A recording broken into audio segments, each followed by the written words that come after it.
हाय दोस्तों, हमारे इस चैनल पर एक बार पुनः आपका स्वागत है। और नवरात्रि की आप लोगों को हार्दिक शुभकामनाएं। माँ भवानी आप लोगों की सारी इच्छाओं की पूर्ति करें। इसी के साथ इस वीडियो को मैं शुरू करता हूँ, लेकिन उससे पहले मैं आप लोगों से एक रिक्वेस्ट करूँगा, निवेदन करूँगा कि मेरे इस चैनल को सब्सक्राइब कीजिए ताकि नए नए ज्ञानवर्धक बातें आप लोगों के तक पहुँच पाएँ। तो आज हम बात करेंगे नवरात्रि के व्रत की।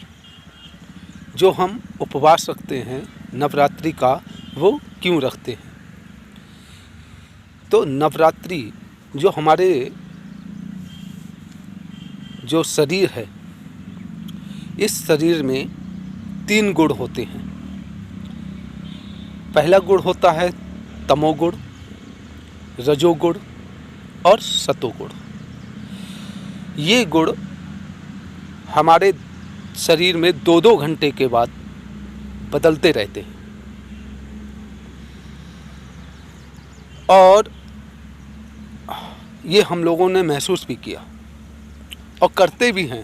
रोज़ हम लोग ये महसूस करते हैं कि ये 2-2 घंटे बाद बदलते हैं, क्योंकि पल भर में क्रोध आ जाना, ये तमोगुण है। और किसी को न्याय दे देना, या ऐसा लगता है कि लाओ इस व्यक्ति को न्याय मिलना चाहिए, तो ये है रजोगुण।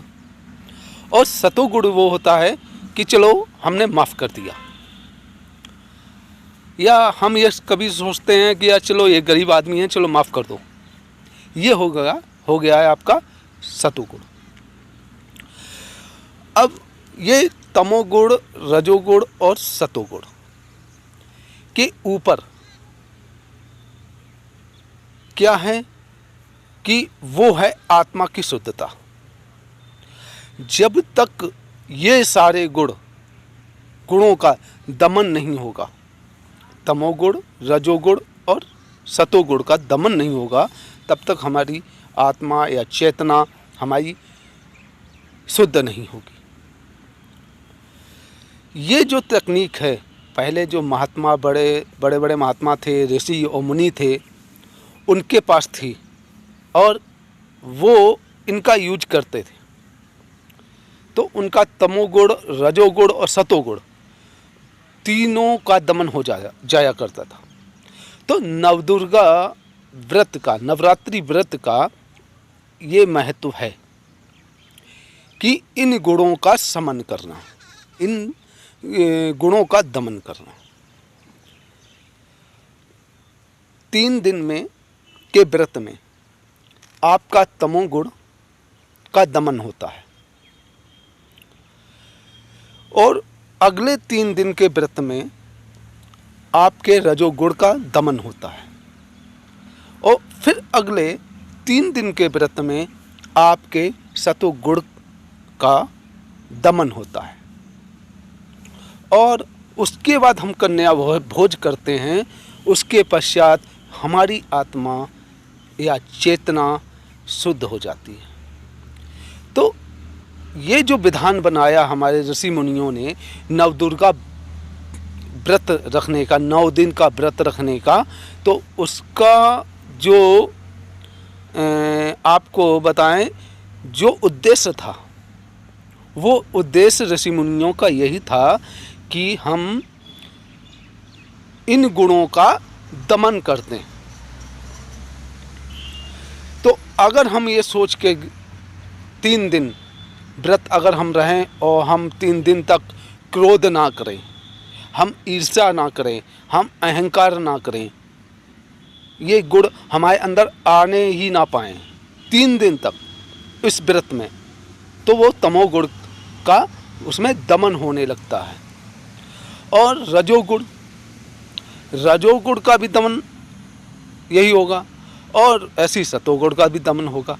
तो हमने जो भी पिछले, कहने का ये संक्षेप में हम आपको बताएं, नवदुर्गा से पहले जो भी हम गलत काम करते रहे, जो भी हम क्रोध करते रहे, मारते रहे, पीटते रहे, गाली देते रहे या अपशब्द कहते रहे, लोगों से गरीबों को सताते रहे, ये दुर्गा वाले दिन, ये 9 दिन आपको इन सब से बहुत ही दूर रहना पड़ेगा।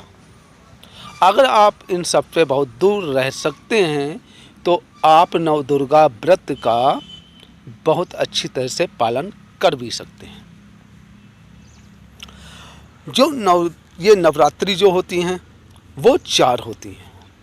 4 नवरात्रि साल में होती हैं। वो क्यों होती हैं? इसीलिए होती हैं कि लोगों का जो ये गुण हैं, यही गुण सताते रहते हैं, लोगों की आदतों में बदलाव भी लाते रहते हैं, इनका दमन होने लगे। तो जो 2 नवरात्रि जो होती हैं, चैत की और ये अपनी शारदीय नवरात्रि, ये गृहस्थ जीवन वालों के लिए होती हैं।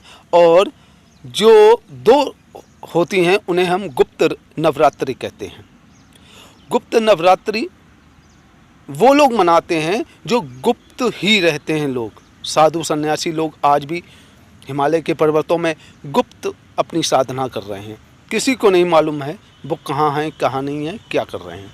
तो वो लोग इन 2 जो गुप्त नवरात्रि 2 हैं पड़ती हैं, उनकी उसका ये व्रत करते हैं, उनकी ये पूजा करते हैं। और ये गुप्त नवरात्रि जो होती हैं वो गृहस्थ वाले लोग इनकी इसमें व्रत नहीं रहते, केवल हम लोग रहते हैं। इन जो अपने सामने जो नवरात्रि हैं, प्रत्यक्ष रूप में जो नवरात्रि आती हैं, तो उनमें रहते हैं। तो नवरात्रि का यही एक महत्व है। माता रानी इसी से ही प्रसन्न होती हैं। अगर नवरात्रि में हम कोई गलत काम करते हैं, ब्रह्मचर्य का पालन नहीं करते हैं, तो ये नवरात्रि का महत्व ही ख़त्म हो जाता है। तो इस वीडियो में बस इतना ही। अगले वीडियो के लिए मेरे चैनल को सब्सक्राइब भी कीजिए और लाइक भी कीजिए और शेयर भी कीजिए। तब तक के लिए जय माता जी और जय गुरुदेव।